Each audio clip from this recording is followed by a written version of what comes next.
Hello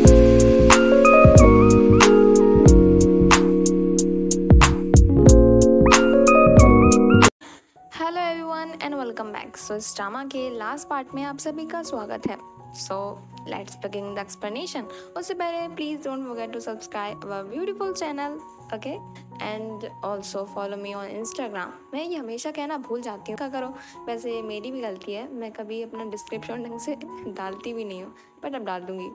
story start होती है ताओई और ईहान से, जो कि बाहर खड़े होकर पेंटिंग बना रहे होते हैं। अब ताओई और ईहान की अच्छी खासी दोस्ती हो गई थी, बिकॉज ताओई ने ईहान को बस मरते मरते बचाया था, तो दोस्ती होना तो पक्का है। यहाँ पे दोनों पेंटिंग बना रहे होते हैं, मतलब स्केच बना रहे होते हैं। अब ये नहीं पता कि क्या बना रहे थे, ये मत पूछ लेना कि क्या बना रहे थे और कैसा लग रहा था, वैसे ये हमें भी नहीं दिखाया गया है, बस कुछ कर रहे थे। ईहान पेंटिंग बनाने में बिजी थी और ताओई पेंटिंग बनाने वाली को देखने में बिजी था। ये दोनों थोड़ी बहुत बातें करते हैं। यहाँ पर ताओई ईहान से कहता है कि तुम इन वैम्पायर्स के बीच में क्यों रहती हो। ईहान कहती है कि उसे इस फैमिली से बहुत प्यार मिला है, सभी उसे काफ़ी पसंद करते हैं, इसीलिए उसे यहाँ पर रहना पसंद है। किसी में अलग अलग खूबी है और सभी काफ़ी द स्वीट है, इसीलिए मुझे यहाँ पर रहना पसंद है। इसके बाद ताओ भी कहता है कि तुम्हें यहाँ पर नहीं रहना चाहिए, तुम्हारे डैड को भी पसंद नहीं आएगा। ईहान कहती है कि तुम मेरे डैड को कैसे जानते हो। तभी ताओ भी यहाँ पर ईहान को बड़ी शॉकिंग न्यूज़ बताता है कि तुम अपने डैड के बारे में जानती भी हो कि आखिर वो क्या काम करते हैं। ईहान कहती है कि तुम इतने क्यूरियस क्यों रहे हो, मैंने तो आज तक उनसे कभी नहीं पूछा। ताओ उसे बताता है कि तुम्हारे डैड एक वैम्पायर हंटर हैं और वो हम सभी के बॉस हैं, मुझे भी उन्होंने ही हंटिंग करनी सिखाई है, इसीलिए मैं उन्हें अच्छे से जानता हूँ। तुम्हें भी ये जान लेना चाहिए कि तुम एक वैम्पायर हंटर की बेटी हो, तो वैम्पायर्स के बीच में रहोगी तो ये तुम्हारे डैड को बिल्कुल पसंद नहीं आएगा। ईहान एकदम शॉक, कौन ऐसे यकीन करेगा कि तुम्हारे डैड गोली मार मार कर वैम्पायर को मारते हैं, कोई यकीन नहीं करेगा। ईहान कहती है कि मेरा दिमाग खराब है, तुम पे यकीन करूंगी। ताओ कहता है कि मैं सच बोल रहा हूँ और तुम्हें तो पता है कि मैं ऐसे मजाक करता भी नहीं हूँ। ईहान को थोड़ा यकीन होता है और कहती है कि तुम सच में बोल रहे हो। ताओ भी कहता है कि हाँ, तभी मैं तुमसे कहना चाहता हूँ कि तुम यहाँ पर रहना बंद कर दो। और तुम्हें तो पता ही है कि जीव के आसपास खतरा काफ़ी मंडरा रहा है। हमारे डैड वैम्पायर्स को हमेशा अपना टारगेट बनाते हैं और वो किसी पर भी रहम नहीं खाते, इसीलिए जब उन्हें पता चलेगा कि उनकी एक प्यारी सी बेटी वैम्पायर्स के साथ रह रही है, तुम्हें लगता है कि वो तुम्हारा साथ देंगे। ईहान इसके लिए बड़ा डिप्रेस हो जाती है और कहती है कि अब मैं क्या करूँ। वो अभी तक मानने को तैयार नहीं थी कि आखिर ये सब रियल है। इसके बाद वो भागती है जीव को ढूंढने के लिए, क्योंकि उसे पता है कि उसके डैड का अगला टारगेट जीव रहने वाला है। जब वो अंदर जाती है तो आज घर में कोई भी नहीं था। यहाँ पर वो जीव को आवाज़ें लगाती है, बट जीव आसपास था भी नहीं। इसके बाद ऊपर के कमरों में जाकर ढूंढती है, बट जीव वहाँ पर भी नहीं था। यहाँ पर वो काफ़ी एक्सप्लोर करती है, बट जीव का नामो निशान तक नहीं था। इसके बाद उसे किसी की आहट आती है, वो ज़्यादा ध्यान नहीं देती, बट उसे एक कमरे में एक शर्ट मिलती है जिसमें ब्लड लगा हुआ था। इसके बाद ईहान ये सोचकर डर जाती है कहीं जीव को कुछ हो तो नहीं गया। जब वो बाहर जाती है तो वो काफ़ी ज़्यादा परेशान थी और आसपास उसे कोई भी नहीं दिख रहा था। वो उस घर से चली जाती है और उसे ऐसा लग रहा था कि उसका यहाँ पर रहना शायद बेसलेस है। अगर वो यहाँ पर रही तो कुछ भी नहीं कर पाएगी, शायद वो अपने डैड को रोक पाए उनके पास जाकर। वो एक पेड़ के पास जाकर खड़ी हो जाती है। वो उस शर्ट को देख रही थी कहीं जीव को कुछ हो ना गया हो। जब उस शर्ट को देख रही होती है तभी थोड़े से फ्लैशबैक आते हैं। यहाँ पर उसके डैड को और एक और बंदे को दिखते हैं। ये सब बिल्कुल भी क्लियर नहीं था कि आखिर ये चीज़ क्या है। ईहान ने सोचते सोचते काफ़ी परेशान हो जाती है और उसे वहीं पर चक्कर आ जाते हैं और वहीं पर सेम पॉइंट पर बेहोश हो जाती है। यहाँ पर वो बेहोश थी, यहीं पर लिंग्यू का अच्छा मौका लग गया था। दरअसल लिंग्यू ने ताओई और ईहान की सारी बातें सुन ली थी।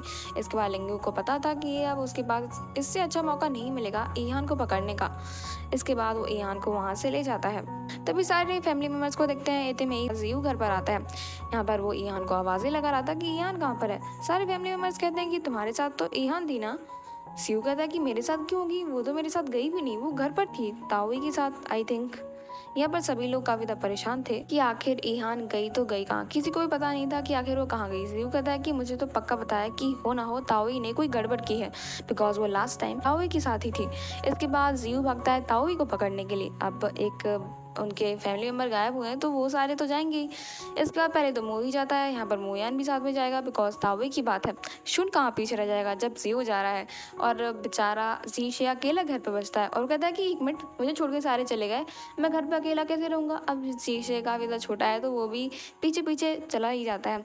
यहाँ पर ये सभी पहुँचते हैं ताओई के पास, जो कि हमेशा की तरह पढ़ाई कर रहा होता है। जीव उसके पास पहुँचता है और कहता है कि तुम्हें अब चैन मिल गया मेरी ज़िंदगी उजाड़ कर। ताओई कहता है कि क्या बात है। सीयू कहता है कि ओह, बन तो ऐसे रहे हो जैसे कुछ भी नहीं पता है। ईहान कहाँ है। ताओई कहता है कि मुझे क्या पता, वो तो घर में भाग गई थी, उसके बाद मैंने उसे देखा भी नहीं। यहाँ पर जियो कहता है कि देखो ज़्यादा नाटक मत करो, मुझे पता है कि तुम्हें पता है कि ईहान कहाँ है।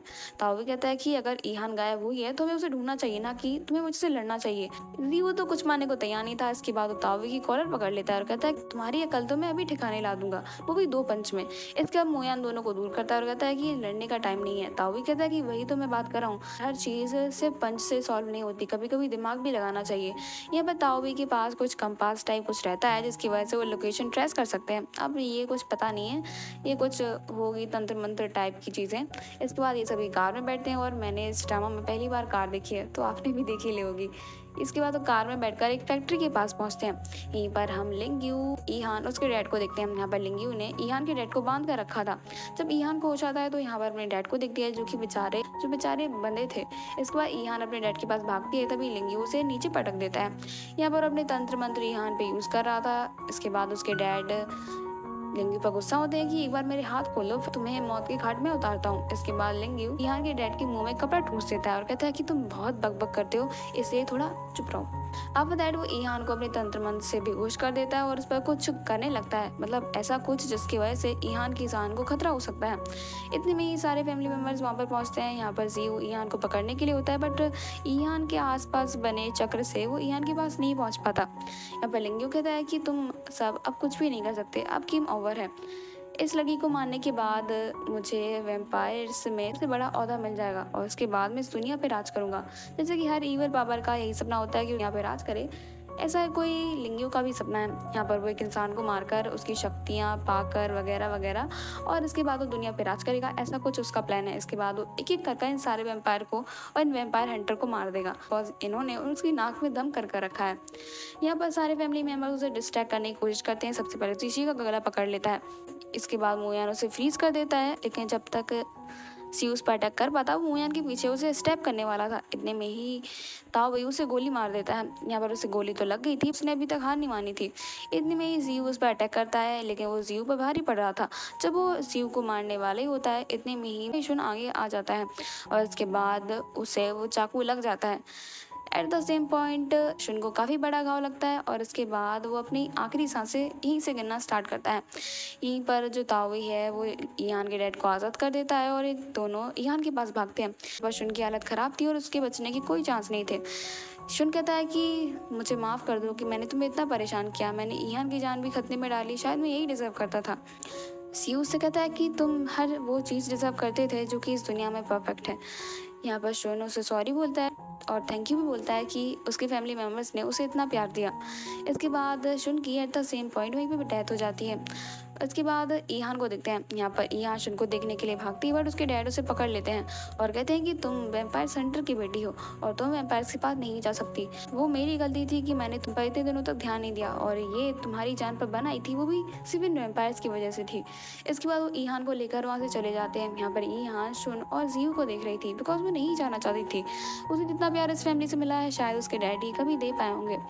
यहाँ पर जीव उससे कहता है कि ईहान मेरा वेट करना, हम दोनों ज़रूर मिलेंगे। यहाँ पर ईहान उसे देखते देखते बस जा ही रही होती है। इसके बाद हम यहाँ पर लिंग्यू को देखते हैं जो कि भाग गया होता है।